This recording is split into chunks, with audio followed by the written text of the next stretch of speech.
नमस्कार। देशकाल प्लस में आपका स्वागत है। मैं हूं मुकेश कुमार। दोस्तों, जब धारा 370 हटाई गई थी जम्मू कश्मीर से और उसको बांट दिया गया था दो यूनियन टेरिटरी में, तो लद्दाख के लोगों ने खुशियां मनाई थी, क्योंकि ये उनकी बहुत पुरानी मांग थी कि लद्दाख को यूनियन टेरिटरी बनाया जाए, केंद्र शासित प्रदेश का दर्जा दिया जाए। वो बहुत खुश थे और खुश होने वालों में सोनम वांगचुक भी थे।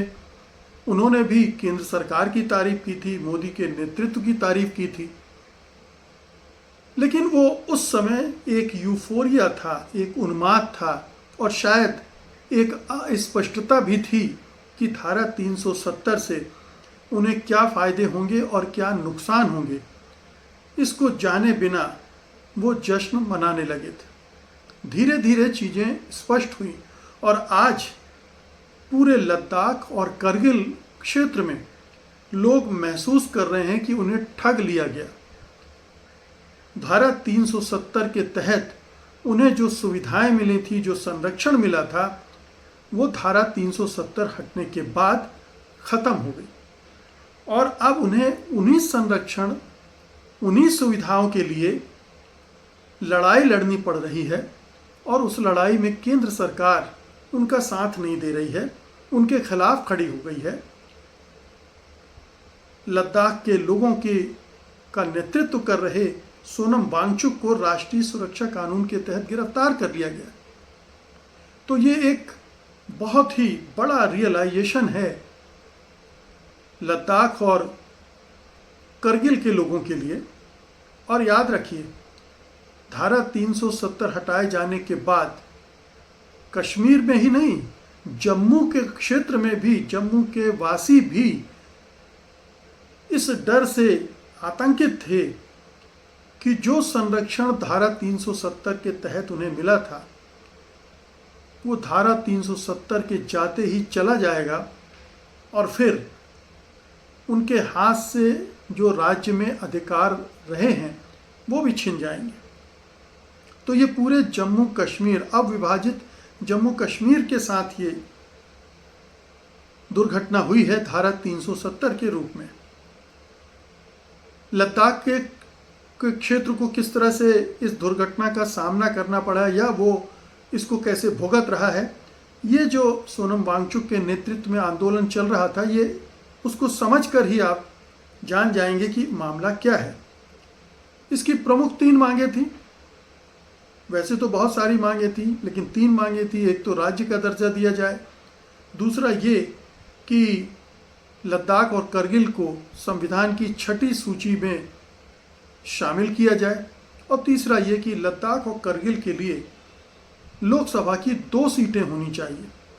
उसके क्षेत्रफल को देखते हुए, आबादी तो कम है लेकिन इतना विशाल क्षेत्र है, करगिल बिल्कुल एक दूसरे कोने में, लद्दाख अलग, तो उस आधार पर वो 2 लोकसभा सीटें चाहते थे। फिलहाल 1 लोकसभा सीट ही वहाँ पर है। लेकिन 370 हटने के पहले क्या स्थिति थी, ये भी जान लेना चाहिए। 370 हटने के पहले लद्दाख के क्षेत्र में, बल्कि पूरे जम्मू कश्मीर और लद्दाख तीनों क्षेत्रों में ज़मीन पर वहाँ के निवासियों का अधिकार था और वो धारा 370 साल से उनकी ज़मीन और आजीविका की रक्षा कर रहा था। दोनों को वो बचा रहा था। लेकिन जैसे ही केंद्र शासित प्रदेश बना, ये मामला उलट गया।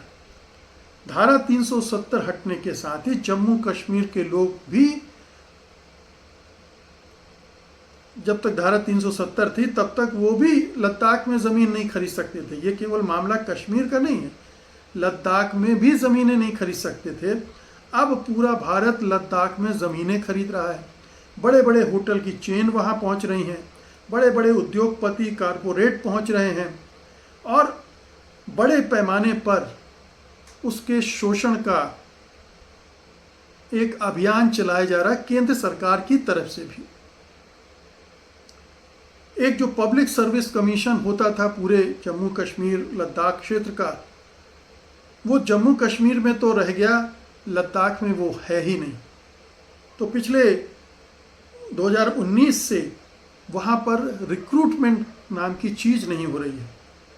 ये जो आंदोलन कर रहे थे, जिनको जेन जेड जी कह के बदनाम किया गया, दरअसल वे पढ़े लिखे युवक थे जिनको कहीं रास्ता ही नहीं मिल रहा था, नौकरियां नहीं मिल रही थी, वो परेशान थे। और जो छोटी मोटी नौकरी मिलती थी वो भी कॉन्ट्रैक्ट की मिलती थी, जिसमें उनके साथ गुलामी जैसा व्यवहार होता था। उनको 8-10 घंटे नहीं, 12-12, 14-14 घंटे काम करने के लिए मजबूर किया जाता था और उन्हें अपमानित भी किया जाता था। तो ये पूरा जो आंदोलन था इन वजहों से था। जो कुछ सुविधाएं संरक्षण 370 के तहत उन्हें मिली हुई थी, वो उसके हटते ही वो सारा कुछ चला गया। और इन पिछले 6 सालों में केंद्र सरकार ने उसकी तरफ पलट कर भी नहीं देखा, सोचा भी नहीं।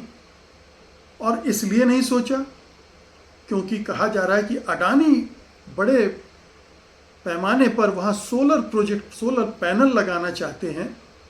वो लाखों करोड़ों का प्रोजेक्ट है। और सोनम वांगचुक और उनके साथी कह रहे हैं कि अगर वो लगा तो हिमालय के ग्लेशियर पिघलेंगे और एक तबाही मचेगी, पूरा पर्यावरण खत्म हो जाएगा, खत्म होने लगेगा। इसलिए उसका विरोध कर रहे हैं। लेकिन मोदी सरकार को ये चीज़ें समझ में नहीं आती जो अडानी के खिलाफ जाती है। अडानी को ये देना है तो देना है, और वही वो कर रहे हैं। जिन्होंने विरोध किया उनका मुंह बंद करने के लिए गोलियां चली और फिर एनएसए लगाकर उनके नेता को बंद कर दिया गया। और भी तरह से वहाँ लिथियम मिल रहा है तो उसकी खुदाई की योजना बन रही कि कैसे उसको खोद लिया जाए। बड़े पैमाने पर वहाँ टूरिज्म शुरू करने की योजना है, जो कि वो इलाका सहन नहीं कर सकता है। उस इलाके की 97% आबादी आदिवासियों की है। उसे टच नहीं किया जाना चाहिए। उन्हें अपनी संस्कृति के हिसाब से जीने रहने देना चाहिए। लेकिन मोदी सरकार को इससे कोई लेना देना नहीं। उनको अडानी से लेना देना है, उनको उन कारपोरेट घरानों से लेना देना है जो उनके लिए दुधारू गाय हैं और उनके लिए वो हर कुछ करने के लिए तैयार हैं। तो ये एक मुद्दा है। असल मुद्दा तो ये है कि धारा 370 से के हटने से क्या जम्मू कश्मीर, लद्दाख, करगिल के लोग खुश हुए हैं या वो और दुखी हो गए हैं? जो उन्हें भ्रम था कि अलग होने से, 370 हटने से उनके दिन बहर फिर जाएंगे, क्या वो हुआ है या उनके दिन और भी गर्त में चले गए हैं, गर्दिशों में चले गए? ये रियलाइजेशन वहाँ हो गया है। कश्मीर में भी है, जम्मू में भी है। जम्मू में चूंकि बीजेपी का होल्ड है और बीजेपी हिंदुओं को एक तरह से बरगला पाने में कामयाब रहती है, तो वहाँ पर इस तरह का रिसेंटमेंट नहीं दिखता है, गुस्सा नहीं दिखता है। लेकिन अंदर ही अंदर वो भय सब में है। और अब जब बड़े पैमाने पर वहाँ पर दुनिया भर के लोग ज़मीनें खरीदेंगे, होटल बनाएंगे और तमाम चीज़ें करेंगे, उससे वहाँ के पर्यावरण को जो नुकसान होगा, वहाँ के स्थानीय लोगों को जो नुकसान होगा, आजीविका का भी नुकसान हो सकता है, होगा ही। और उनकी अपनी जो आबादी की संरचना है उस पर भी असर पड़ेगा। तो ये तमाम चीज़ें हैं जो निकल कर सामने आ रही हैं, और ये करगिल से भी निकल कर आ रही हैं और इधर लद्दाख से भी। लद्दाख के जो लेह एपेक्स बॉडी के सह अध्यक्ष चेरिंग दोरजे लकरूक, उन्होंने बाकायदा ये कहा है। करगिल के जो लीडर्स हैं उन्होंने भी प्रेस कॉन्फ्रेंस करके यही बात दोहराई है। तो ये सरकार रहते तो धारा 370 का महत्व समझेगी नहीं।